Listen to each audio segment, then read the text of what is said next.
Welcome to Onivia Highlights. These are the best highlights from the LCK Spring 2025. It's a little different, but even post-6, I feel like Vi, there's a reason why this champion is just permaban, right? It makes it so easy to set up any play, even on traditionally slippery targets like the Gwen.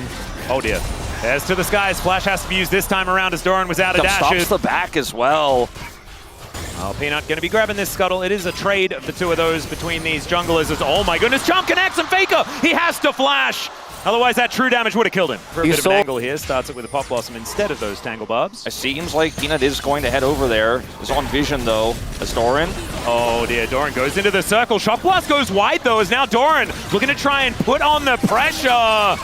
Let's see, the snips are coming in and there's a pause! Oh no, no, he couldn't face it! He couldn't face being solo killed by Doran, or something has gone catastrophically. Well, Zeus still has Flash, right? So this where he's playing the Gwen into Zeus's Jace, would he be able to make a play like this? I feel like 9 out of 10 people say no.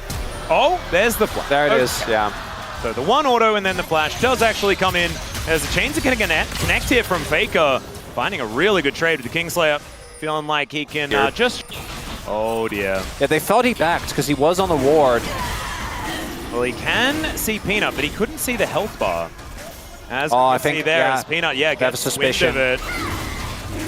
And Ona comes in. Let's see who's going to be able to take this, and it's Ona just stealing it away. Even with the Shock Blast from Zeus. Yeah. He's sitting on a tier as well, whereas Doran, we could see with those plated steel caps, really getting the better end of those trades.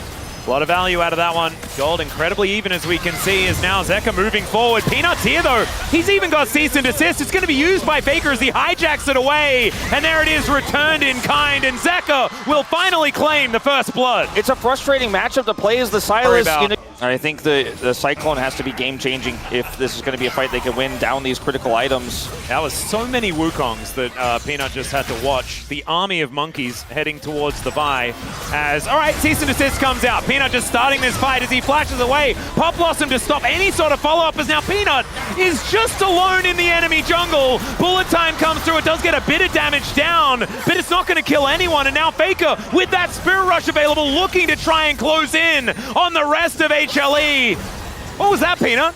Item spikes be damned. If you go in alone, 1v3 into the enemy jungle, having just 2 spike advantage doesn't really matter. Well, now Zeus is fighting against Doran. They, I was going to say trade ultimates, which I guess is kind of true, but Jace doesn't really have one. As Doran throws out the needlework, and Peanut once again back to that dangerous location. It did give him some trouble before, as oh dear, Gumayusi could be in trouble, as once again, cease and desist comes down. He does have flash, so he's going to use it. Bullet time coming on in, as the Cyclone there from Ona defending his AD carry. The flash not quite working, but now Doran throwing some needlework towards Peanut, who wants to get himself away and does Vault Breaker out. Charm will connect, as now Doran could be in a bit of trouble, fighting off his ex-teammate, but no one going to die outside of Viper, who fell unfortunately. The Rift Herald is on the minds of HLE. Gumayusi level 11 now, as Shock Blast does so much damage.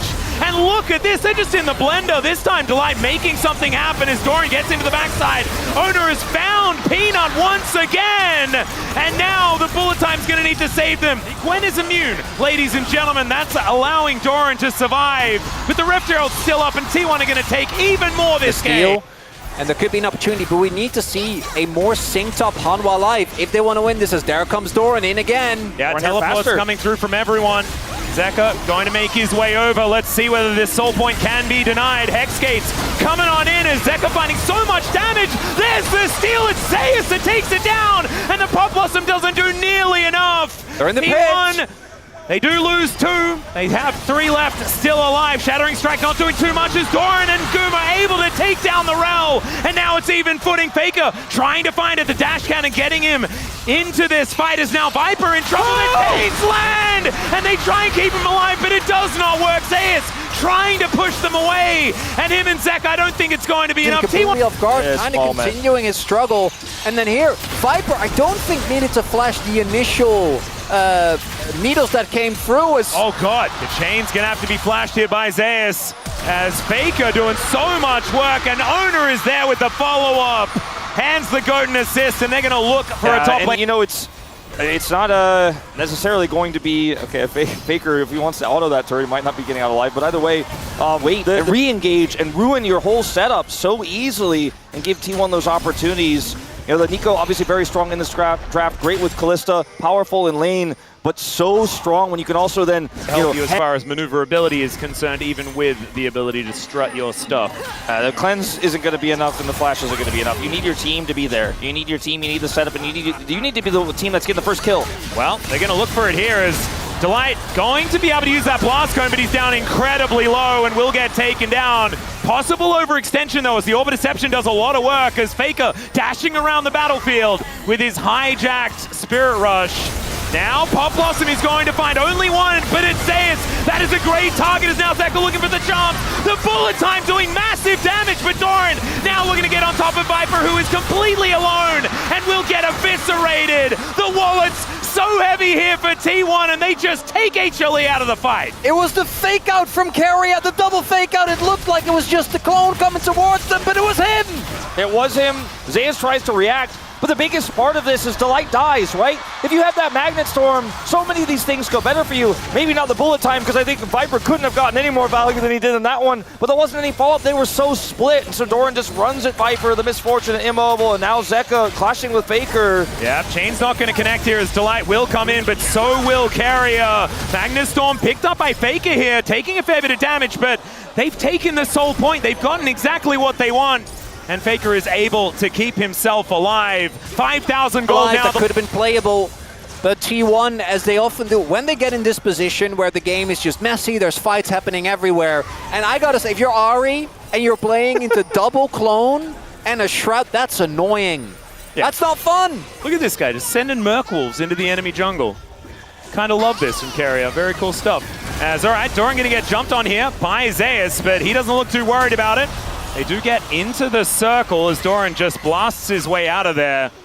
No flash, on Doran, but it's only Faker that's missing it outside of, and Carrier on T1, but Gumayusi having his, Ona having his. Into this insane engage composition here from T1 with melees that can just rip you to shreds. Yeah. Speaking of being ripped to shreds, Peanut gonna try and get over the wall, but the flash is there for Ona, and he just knocks down the Vi. There is nowhere that Peanut is safe in this game. And T1, they're very happy with the risk they took. Viper doesn't have his flash available. There is also no jungler. So let's see whether HLE can try and kill T1 before they take this Baron. It looks like it's going to be impossible. Under 4,000 health as Delight goes in, finds the Magnet Storm. Let's see whether they can get the kills with the Pop Blossom. Doesn't do too much. They take down the Gwen, but this is still Baron picked up for T1. They go for the fight and they're looking to try and turn it. Gumayusi takes down Zeka. They've dealt with this Rel at the same time, and T1 say we'll just take everything.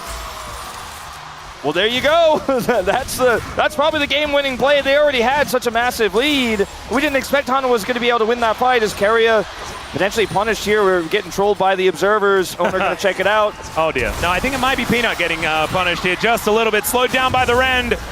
Nimbus Strike going to be coming up pretty soon here. And Faker comes on over. He's just going to escort Owner in and escort HLE out of this first game.